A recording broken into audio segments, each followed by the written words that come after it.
Welcome back to another new tutorial. In this video, I will guide you how to add autosave to quick access toolbar in MS Word. This is pretty simple and easy. Let's get started. And here you can see that I have no autosave icon in the access toolbar. So for this, you need to right click and click on the customize the ribbon.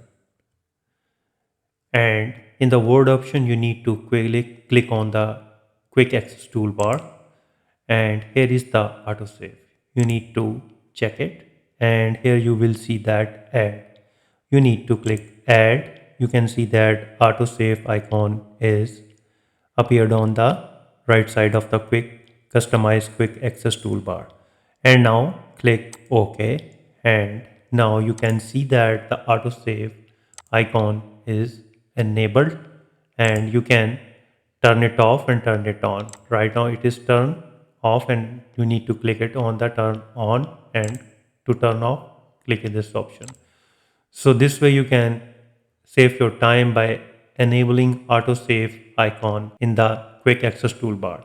So if you think this video is helpful, please support my channel. Thanks for watching.